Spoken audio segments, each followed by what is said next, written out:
Bonsoir la communauté, bonsoir à tous les Africains, les Afro-descendants, Afro-Caraïbens, soyez salués. Honneur à tous nos ancêtres, honneur aux martyrs de l'Afrique, honneur aux vaillants guerriers qui chevauchent les verts pâturages du paradis de nos ancêtres, ceux qui ont rejoint le grand rat. Voilà, soyez salués au TEP à tous. Honneur à tous les rois d'Afrique, aux valeureux guerriers, Soundiata Keita, Samori Touré, Sékou Touré, Modibo Keita, Thomas Sankara, Lumumba, Tata Simon Kimbangu, André Grenal Machua, la reine Nzinga, la reine Kimpavita Mamangunga, et tous ces victimes innocentes, victimes de la barbarie, de l'impérialisme. En fait, cette vidéo, je la fais simplement pour venir nous interpeller nous-mêmes, déjà les Africains, par rapport au drame que nous vivons aujourd'hui ici.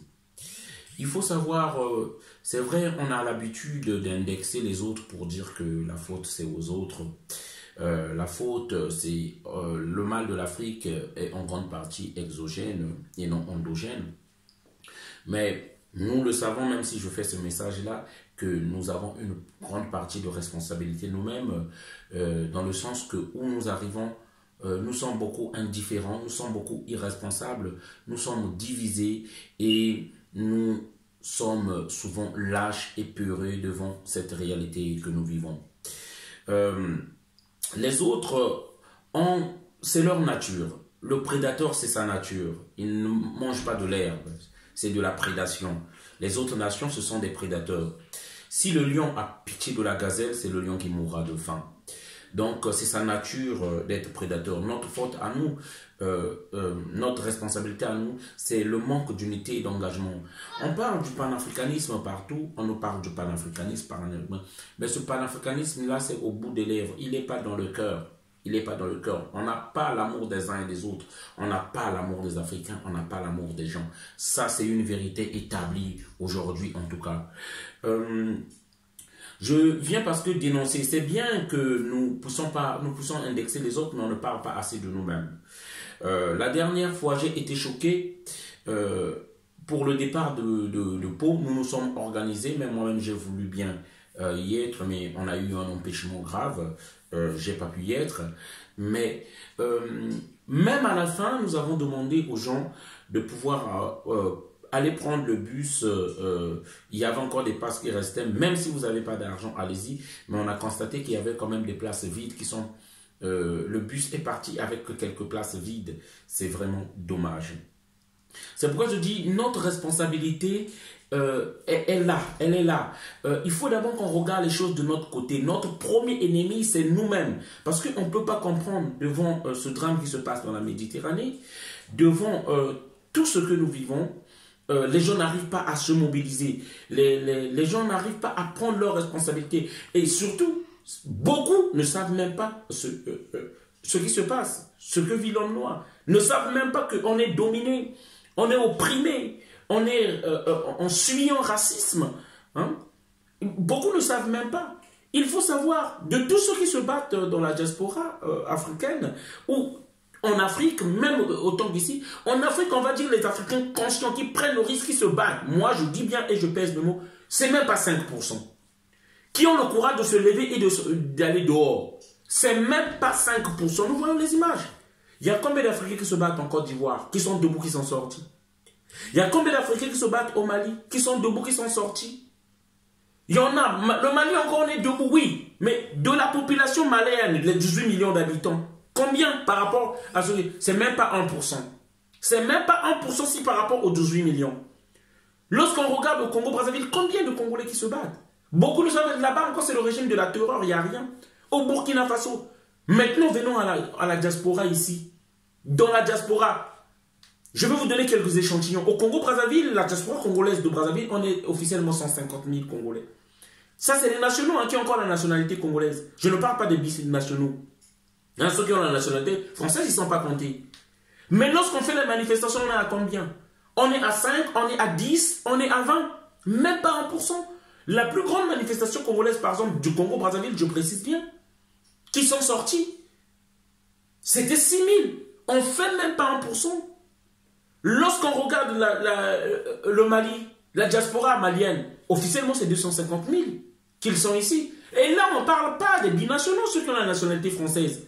Mais lorsqu'on fait les manifestations, combien ils sont concernés par rapport aux problèmes qui se passent au Mali?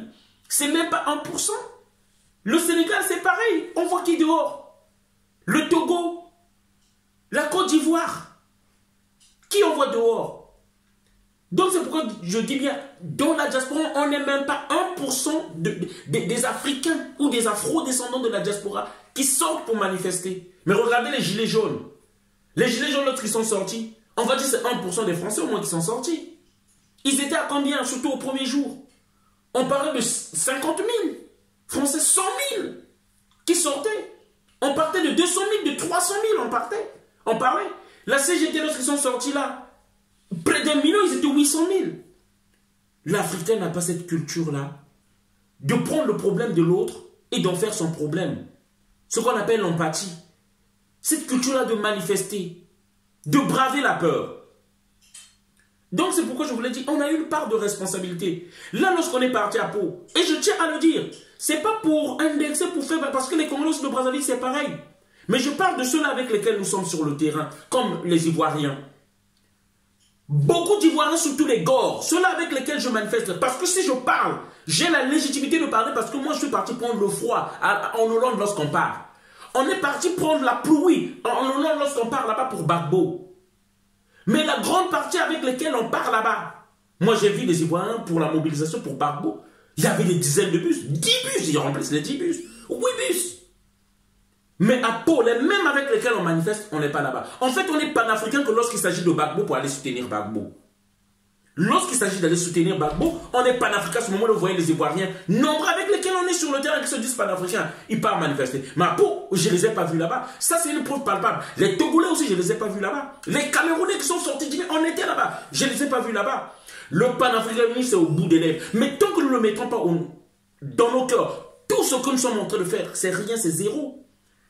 2020 doit être une année de convergence de lutte. J'oublie pas les Tchadiens aussi qui manifestent. Il y a des Tchadiens avec lesquels nous manifestons. Mais combien sur la diaspora tchadienne qui nous sommes ici? Mais soyons un moment, soyons sérieux. Un moment, soyons sérieux. Il faut aussi qu'on dénonce ce qui ne va pas. Un moment, soyons sérieux. Donc notre problème, c'est d'abord nous-mêmes. La diaspora africaine, les Afro-descendants, la diaspora, les Africains ici, en France, aux États-Unis, en Angleterre, en Italie, partout. Nous pouvons sauver notre continent. Nous pouvons protéger nos populations parce que l'argent que nous envoyons, nous, est plus que l'aide au développement qu'envoie l'Occident, qu'envoie la France, qu'envoie l'Amérique. L'argent de la diaspora que nous travaillons, c'est plus que l'aide au développement. Renseignez-vous, tapez Google, tapez là. C'est quoi on va dire? Là, l'armée nigérienne est en difficulté. Je propose ceci. Sérieusement, nous pouvons faire une cagnotte pour aider cette armée-là démunie. Nous pouvons faire une cagnotte, on va aider cette armée démunie. Nous pouvons collecter des fonds comme les Français collectent des fonds pour la police française qui avait récolté plus de 100 000 euros. Ils atteignaient presque 200 000 euros. Je propose aussi, soyons dans le concret, au lieu de crier, on demande tout le temps que l'armée française quitte l'Afrique, quitte le Mali, quitte le Niger, quitte la Mauritanie, quitte le Tchad, quitte le Burkina Faso. Maintenant, nous proposons quoi? En retour, il y aura quoi? Il y a des djihadistes là-bas, en retour, il y aura quoi? Nous proposons un recrutement volontaire des jeunes, un service militaire obligatoire dès l'âge de 18 ans. Mais avant cela, ils ont besoin du matériel. Je propose, dans toute légalité, nous rentrerons en contact avec les parlementaires. Je ne parle même pas du gouvernement nigérien. Les parlementaires, donc les représentants du peuple du Niger, nous rentrons en contact avec eux. Collectons les fonds, faisons-leur un don à l'armée pour qu'ils protègent leur population, pour qu'ils soient armés, qu'on ne les tue pas comme on les a tués. Et je rends hommage aux 89 morts, sinon plus. Je m'incline devant cette mémoire de tous nos frères africains du Niger qui sont morts. Voilà. Et ce message-là à ces djihadistes-là, parce que ce sont d'abord des Africains, vous êtes manipulés juste parce qu'on vous donne de l'argent pour tuer vos frères. Comme toujours, il doit avoir un Africain doit être tué par la main d'un Africain. C'est ça la vérité. Donc voilà le message que je voulais faire passer. Le panafricanisme là, qu'il soit en vrai. Le panafricanisme qu'on dit partout, tout le monde dans la bouche panafricaniste, mais qu'il soit en vrai. Les sacrifices que nous faisons là, lorsque nous partons, vous assistez partout, c'est pour montrer cette unité, pour montrer ce panafricanisme, mais qu'il soit en vrai. Mais vous pensez qu'on n'a pas des occupations, qu'on n'a pas des enfants, qu'on n'a pas mieux à faire? Mais on le fait pour montrer la voie aux autres. Pas seulement vous aider, vous, parce que vous en avez besoin. C'est pas seulement pour vos beaux yeux que moi, personnellement, je viens. Je viens pour montrer un exemple à tous les Africains pour qu'on s'unisse. Et notre union, notre solidarité entre nous ne demande aucun investissement financier. C'est juste ça dépend juste de notre volonté. Voilà le message que je voulais faire passer. 2020, une année de convergence de lutte. Et cette cagnotte-là, nous allons la lancer pour soutenir les nôtres qui sont en train de tomber, surtout au Niger. Je m'incline devant la mémoire de ces gens-là. Et j'appelle à un congrès des activistes panafricains de la diaspora. Un congrès. Mes frères, je vous appelle, que ce soit les camarades Kémy Seba, que ce soit les Nathalie Yomb, Laurence Ndong, les générales Barra, Maman Grasse, nous tous qui ouvrons la bouche et qui prenons la défense de l'Afrique. La LDNA, mettons sur une table et voyons, faisons un bilan de notre lutte. Concertons-nous pour les nouvelles actions à venir. Merci encore de partager cette vidéo. Je suis de Raza et je tiens à vous dire que le 8 février 2020, nous avons une grande conférence, l'entrée simple patriotique 10 €, qui sera utilisée dans les projets de notre association. Soutenez-nous, c'est grâce à vous qu'on avancera. On est ensemble. Merci. La lutte commence par la participation et l'engagement. Merci.